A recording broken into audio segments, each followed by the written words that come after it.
So No Man's Sky Desolation is about to become a whole lot better thanks to a brand new update that's currently available on the experimental branch. Of course, it adds a ton of new fixes and optimizations, but also some brand new rewards, especially for those derelict freighters. Like I'm talking about some really nice high value components, max rank upgrades, and 14 new base parts that you can add on your base. A lot of other stuff to discuss in there as well, so let's jump right into it, and as always, a thumbs up on this video would be super appreciated.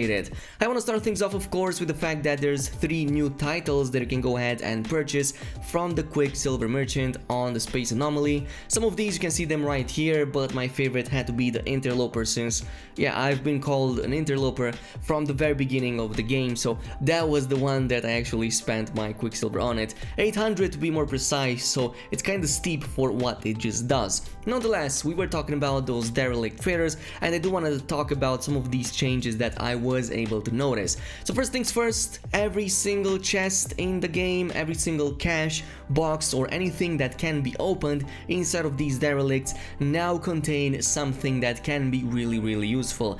So while previously we only had access to the smaller caches that mostly only provided some units and nanites, and then the smaller boxes that mostly contained ammo, now not only have these been buffed to drop high valuable goods, but we also have 2 additional new types of chests that can be opened, and you can find them in great abundance in many of these derelicts. A couple of such examples are these bigger crates that you can find scattered around, as well as all of these lockers that are really like plentiful in many of these derelicts, to the point that you're getting a ton of stuff from them, and it also seems that they have the highest chance to provide something valuable. Some of the valuables that I've noticed are crafting components, usually the type that is more rare or at the very least uncommon. It's usually the stuff that you can't normally find at a space station terminal, but rather you would have to go in and do some exploration to get these. There's also the possibility of getting some high value tradables, some of which you can find on space stations, like these ones that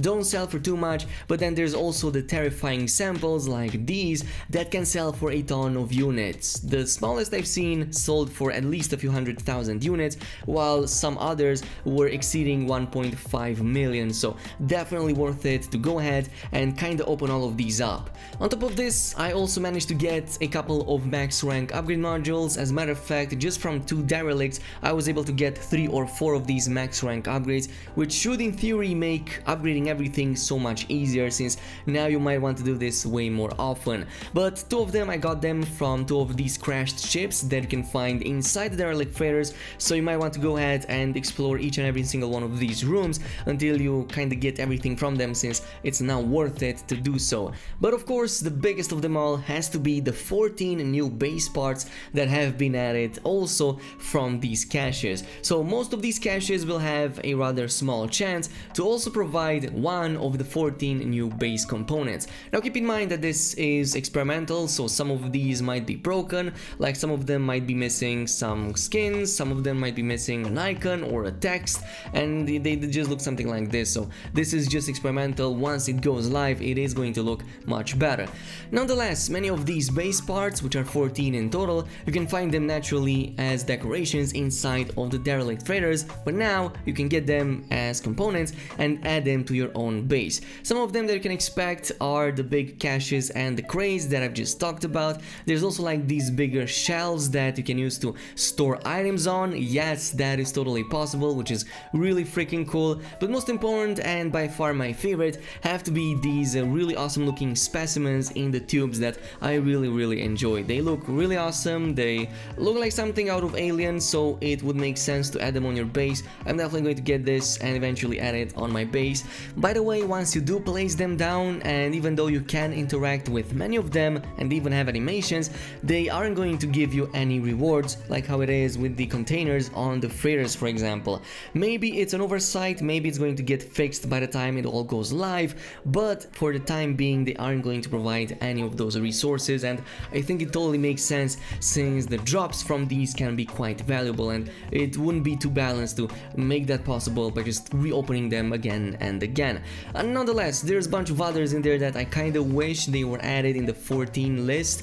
Maybe they are going to be added in the future, but I really want to see some of these bigger computers like these ones right here that I really enjoyed. Like there's some big apparatus or whatever whatever. Kinda looks a little bit like a character customizer, but not really. It kinda looks like it has a ton of tubes and components. I would really love to have this kind of bulky thing on my base and be able to build it, but also like the alien holders, like these ones that tend to pulse as you're moving around them. They also explode if you're making any sudden movements, so they look really awesome. I kind of wish this was possible because this is something that's really nicely animated, and I would just love to build a cave that kind of resembles Alien. That would be really awesome. Let me know down below how that would be if it were possible, if Hello Games were adding that.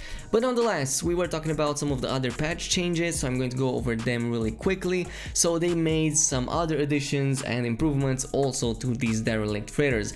This includes adding a procedurally atmospheric fog effect to the interior of derelict freighters, so now when you go inside of them, some of them might have more fog or less, or it might be dependent on the room. They've also fixed the issue that caused a soft light to follow the player into caves and other dark spaces. They fixed a number of smaller visual artifacts in the lighting system, a crash that could occur during loading, a number of issues that could occur when declining or accepting a group invite, an issue that prevented the chef title from unlocking after impressing Cronus on the space anomaly, which honestly I kind of have to hunt for that since it does sound really interesting. Maybe even name myself Ramsey or whatever. Fixed an issue that caused a number of lighting issues for metallic surfaces, and of course we also have the other one that could cause the game to become unresponsive during loading. Oh, and by the way, they've also kind of finally fixed the large save game crash that plagued the game for a number of years at this point. I thought they fixed it in the past, but I guess it's addressed in this patch as well. So fixed an issue that could cause very large save games to crash during loading. Also fixed a crash that could occur when calculating creature navigation path, and there's others in there as well that fixed a number of other effects with like the particles, the visual issues, and all the other procedurally generated stuff that you find inside the derelict freighters, but I will leave that for a later date. So this should go live sometimes in the next few days. Hopefully it's sooner rather than later. It does seem that the game is improving even more. It's now way more different than even I expected, but there's still the question of the big update that we're expecting this summer. Is it going to drop? Is it going to come in August like we predicted initially?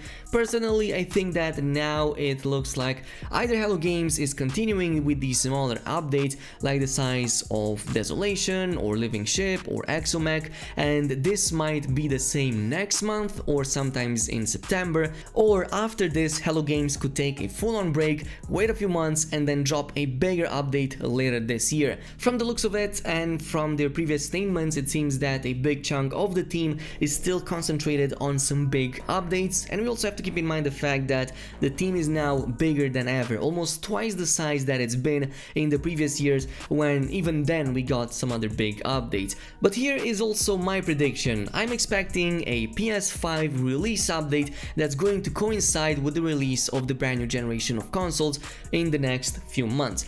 So I can totally see them pulling something like an Xbox re-release of the game, or how it was for example with the Game Pass release this summer, but this time around for the PlayStation 5 and the Xbox Series X. That would be really awesome. It would be the perfect time to go in with a brand new big update that shows some brand new tech and hopefully improves the game in a way that can only be done on the new next gen. Looking forward to it, but in the meantime leave your opinion down below. Do you think that that's going to be the case, or are you still expecting smaller updates? In the meantime, as always, if you enjoyed this video, also don't forget to subscribe and activate that notification bell. That would really help me out, and I will see you guys in the next one.